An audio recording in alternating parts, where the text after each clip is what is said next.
Olá pessoal, graça e paz do Senhor Jesus seja com todos nós. Uma ótima terça-feira para todos. Hoje é dia 14 de novembro de 2023. Seja muito bem-vindo ao nosso Imersão Bíblica, devocional diário de estudo das Sagradas Escrituras. E nesta terça-feira nós vamos de Jó, capítulo 22, 23 e 24, com o tema A Bondade de Deus. Eu quero ler aqui o versículo que vai me dar base para a nossa conversa de hoje, mas eu vou abordar esse versículo lá mais no final.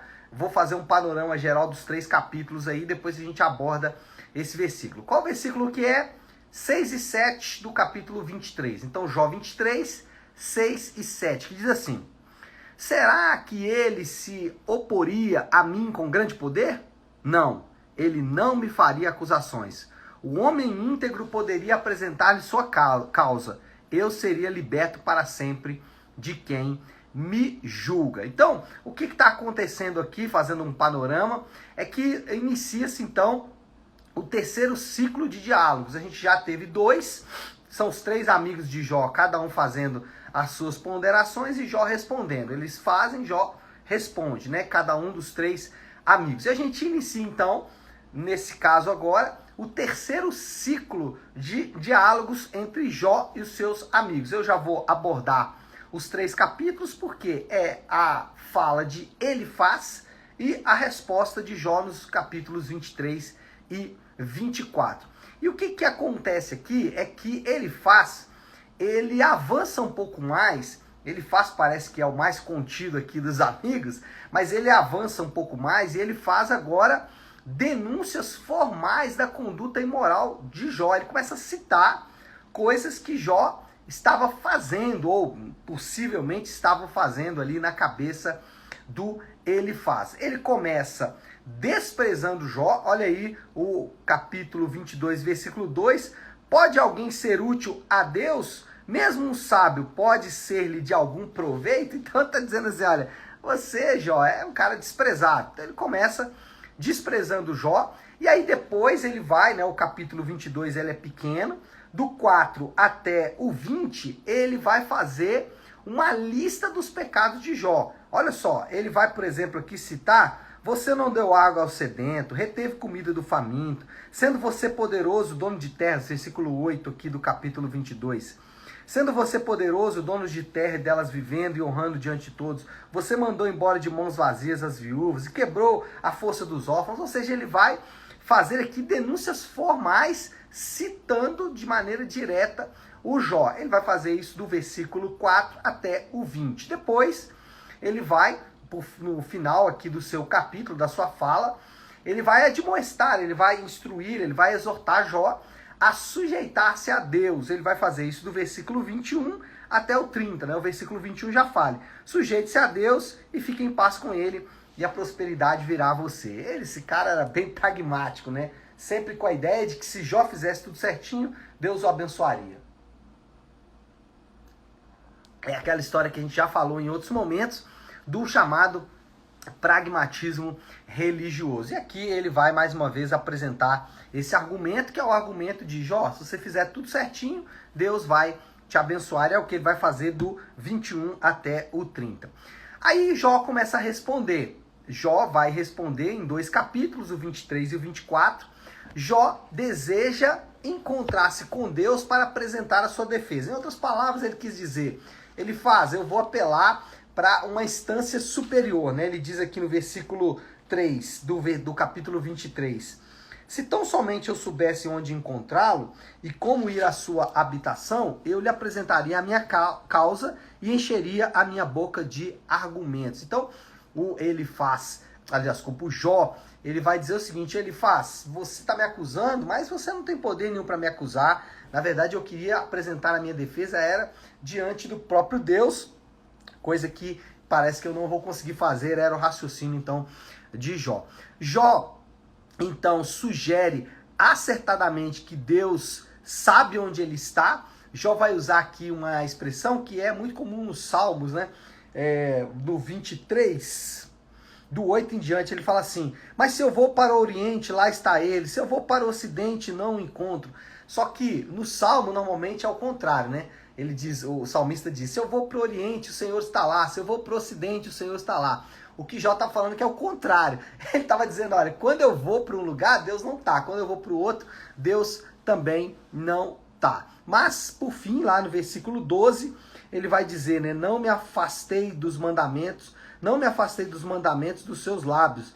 Dei mais valor às palavras de sua boca do que ao meu pão de cada dia. Então Jó dizendo, Deus, eu valorizei as suas palavras, valorizei os seus mandamentos, é o que ele está dizendo. E aí no capítulo 24, praticamente ele vai usar o capítulo 24 inteiro para defender-se das acusações de Elifaz. Elifaz fez acusações muito fortes, dizendo, né, que Jó remarcava as terras, não cuidava das viúvas, usava de usura e tal. Então o Elifaz fez várias acusações e agora no 24 Jó vai então se defender de tudo isso do versículo 2 até o final do capítulo 24, né? Ele vai dizer que se não é assim, quem poderá provar que minto e reduzir nada às minhas palavras? Então Jó faz a sua defesa sobre as acusações muito pessoais que o Elifaz lançou sobre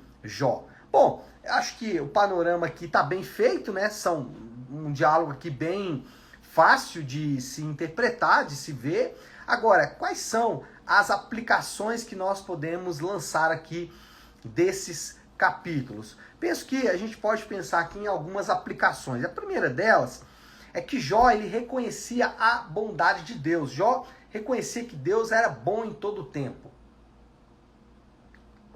Olha aí o versículo 6 do capítulo 23. Jó diz assim, será que ele se oporia a mim com grande poder? Não, ele não me faria acusações. Ele está dizendo, Deus, você faz acusações contra mim, mas Deus não me acusa e Deus na verdade é bom. O tempo todo Deus é bom. Jó está dizendo, os ouvidos de Deus não estão fechados. Os ouvidos de Deus não estão tapados, ele está disposto a ouvir o meu clamor, ele está disposto a ouvir a minha oração. A gente tem que se lembrar que Jó, ele de um período, né, ali no meio dos seus diálogos, ele começou a se dirigir diretamente a Deus e não mais aos seus amigos, uma estratégia de fuga muito bem feita, e aqui ele faz exatamente isso. Ele vai dizer, olha, Deus é bom, o tempo todo Deus é bom, os ouvidos de Deus não estão fechados, Deus não se oporia a mim, Deus não ficaria contra mim mesmo. E aqui, gente, há um ensino que a gente tem que ter muito claro sobre a bondade de Deus, é que a bondade de Deus, ela deve ser vista por crentes fiéis, mesmo em situações complicadas, mesmo diante de situações complicadas, a bondade de Deus ela é vista, ela é manifesta.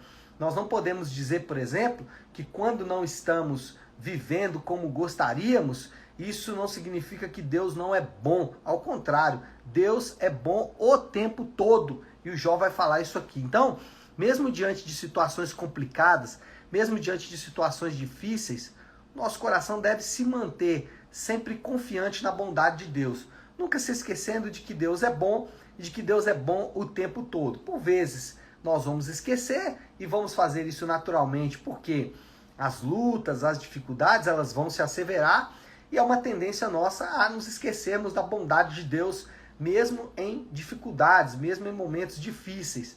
Mas a palavra de Deus nos garante que Deus ele é bom o tempo todo Deus é bom. Outra aplicação aqui é muito significativa, porque Jó ele fala algo que nos acende uma advertência. Ele diz que nenhum homem ímpio ousaria apresentar-se diante de Deus. Versículo 7. O homem íntegro poderia apresentar-lhe sua causa. Eu seria liberto para sempre de quem me julga. Então o que ele está dizendo é o seguinte, que como alguém que é ímpio, como alguém que não ama ao Senhor, poderia apresentar a sua causa ao Senhor. Não faz sentido. O que ele está dizendo aqui é que existe um limite para que o homem ímpio se apresente diante do Senhor. E outra coisa, ele vai se apresentar diante do Senhor e vai apresentar o que diante do Senhor? Os seus pecados? Porque o homem ímpio, ele está afastado de Deus. Ele não pode se apresentar diante de Deus com a mesma liberdade que aquele que está em Cristo. Então, como alguém ímpio ousaria se apresentar diante de Deus? E por último, aqui a última aplicação, os crentes, eles podem ter acesso livre diante de Deus. O ímpio não pode, o ímpio não se chega a Deus, porque como ele vai se chegar a Deus com os seus pecados, não faz muito sentido ele tomar essa atitude. Então, o que o Jó vai argumentar é que o acesso é livre para os crentes. E a gente aprende isso no Novo Testamento, que o sacrifício de Cristo, o sacrifício na cruz do Calvário, ele garantiu o nosso acesso. Então nós, os crentes, nós podemos nos achegar diante de Deus, e essa aqui era o grande pedido do Jó, mas nós podemos nos achegar diante de Deus na confiança que temos de que o acesso nos é garantido, é livre. E por que esse acesso é livre? Esse acesso é livre por causa do sacrifício de Cristo. Então nós podemos nos achegar a Deus com confiança, confiantes de que Deus, ele vai ouvir a nossa oração, ele vai ouvir o nosso clamor, ele vai dar ouvidos ao nosso clamor. Nós não temos, ou os crentes, eles podem ter essa confiança, essa certeza de que Deus, ele abriu um acesso. E por que ele abriu esse acesso? É simplesmente porque ele quis? Não. Ele faz isso por meio do sacrifício de Cristo na cruz. Então nós temos acesso. O autor de Hebreus chega a dizer que nós podemos nos achegar com confiança ao trono da graça. Então, essa é uma aplicação, essa é um pensamento, é um ensino que pode trazer muita segurança e conforto ao coração dos crentes. Nós podemos nos achegar com confiança ao trono da graça, e essa é uma doce e gloriosa esperança, essa é uma doce e gloriosa confiança, e nós podemos confiar nessa verdade absoluta. Bom, eu já quero ir passando aqui para a finalização, a moral da história.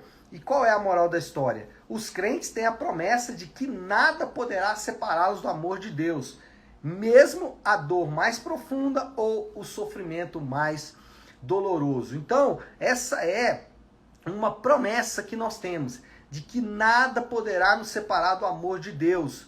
Jó questionou isso. Senhor, aonde o Senhor está? Eu quero me achegar ao Senhor.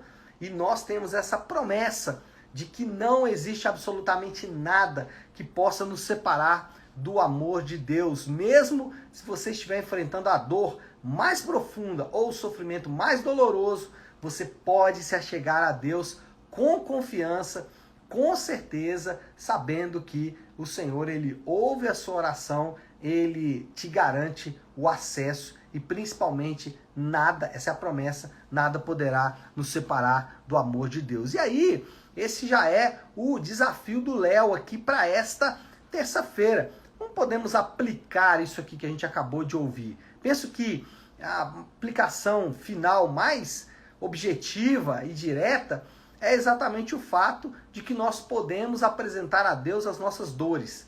Então, eu não sei como você ou o que você está enfrentando, talvez você está enfrentando uma dor, um sofrimento, você está enfrentando uma dificuldade, uma luta. Quero dizer para você que você pode apresentar a Deus as suas dores.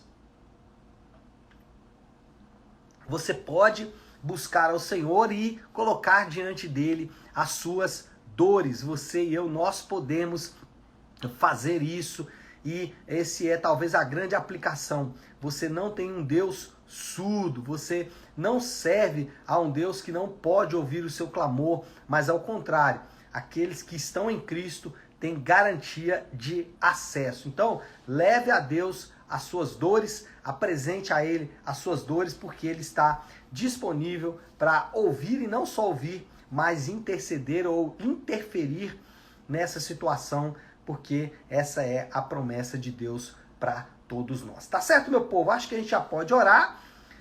Se você puder, então, pare aí um instante aquilo que você está fazendo e vamos juntos buscar a Deus em oração. Vamos fazer isso?